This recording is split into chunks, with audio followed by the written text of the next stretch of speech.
Look at the people in this table. Look at our backgrounds. Just think that in 1961, as a 13-year-old, by myself, in my way to Spain, I wasn't even coming here. I arrived in this great country, and almost 60 years later, I'm sitting next to the President of the United States, talking about the American dream. The only country in the world, no other country in the world, that you can start a business from the trunk of your car. And within a very few years, with hard work, commitment, and all the core values that we learn from this very culture of ours, we can become very important to our future. We can become those people who make the next generation better than the one before. This is the only country.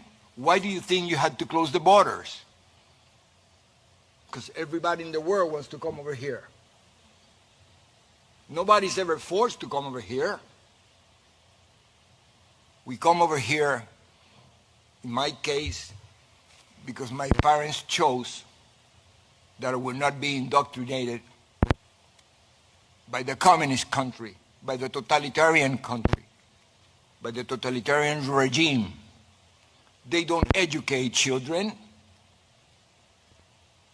Absolutely not. And this is something that we need to understand. What is happening in our backyard today, I experienced as an 11-year-old. I remember vividly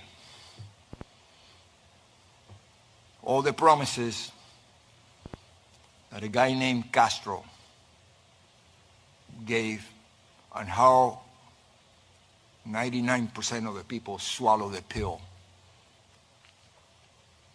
It took many years later, after I read somebody named Saul Alinsky, that I realized that all those people were nothing but useful idiots.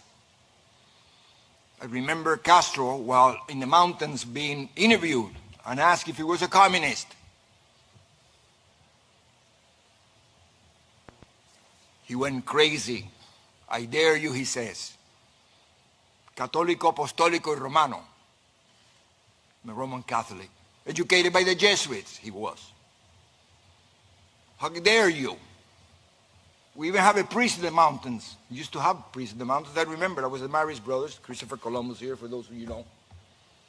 And I remember the brothers, the Marist brothers, used to send young kids to the mountains because it was the second coming of our Lord. He was going to save Cuba. I remember how he promised to the farmers, to the Guajiros, that you're going to own the land. I remember all the promises that we hear today about free education and free health care and free land. And my God, no freedom.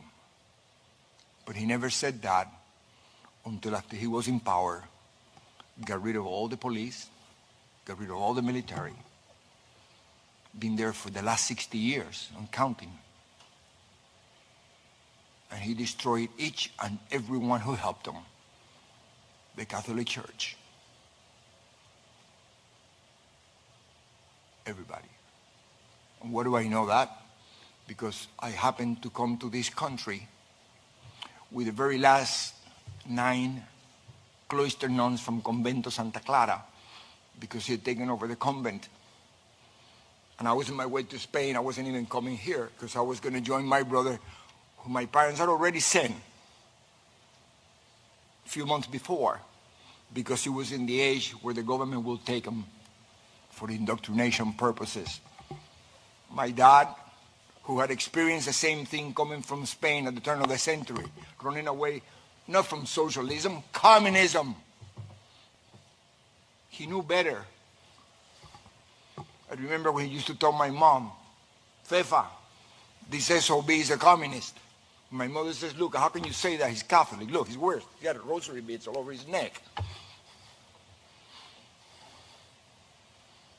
It just so happened that when I was in my way to Spain to meet my brother, I was going to go to the Marist brothers in La Coruña, España. Same brothers here at Christopher Columbus, by the way.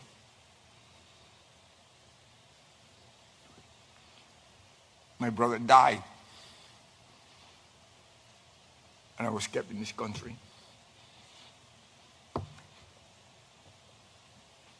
Greatest blessing I ever had. But imagine what happened to mom and dad. One day, you lose both kids. This is a family who had never been involved in politics. My father came at age 18 from Spain, running from communists. By himself, never went back.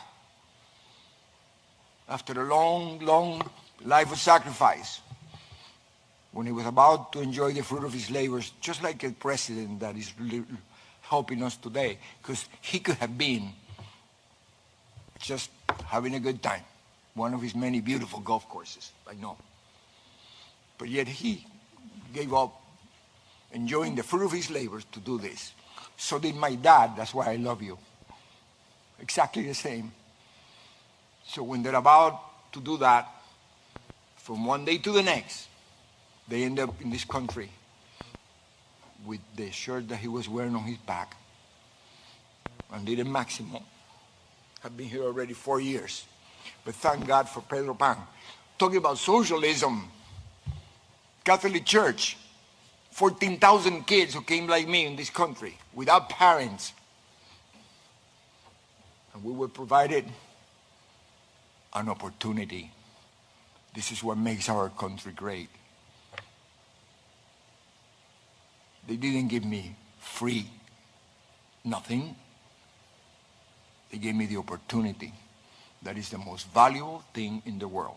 Now, when I said they didn't give me any free something, please understand that at 13 years old, I had to be provided with a home. I had to be provided with food and an education. That is socialism. That's Americanism.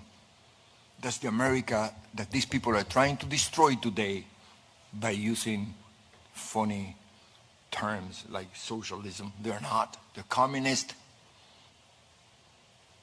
Don't ever forget that. I know our president understands that because he knows. He's been all over the world and you're surrounded with great people. Very loyal people. And we have our back. I remember the first time I gave a little speech about something like this, to tell him about I came from Cuba and blah, blah, blah. I remember this is around October 2016. I thought you were a little crazy for the sacrifice you were about to take. But I predicted that we were going to elect you in November and I was going to see you in the White House in January. Thank you very much. Because of the situations right now, I cannot give you a hug otherwise. Thank you very much. And I want to leave you with one last thing. Never forget about my dad, who only had a sixth-grade education, but I think he was the greatest philosopher I ever met. He used to tell us how lucky he was because he was able to come from Spain to Cuba. And then he came from Cuba to the United States. And he saw me graduate from college, and that was the biggest prize he ever had. And he said, don't lose this place because you're not going to be as lucky as me. Because if you lose this place, you have no place to go. So with that, please keep that in mind. And please, people, explain that to our young people who are demonstrating out there. Don't be useful idiots. Please understand what's happening in our country. See what happens to our parents and see what is happening to America today.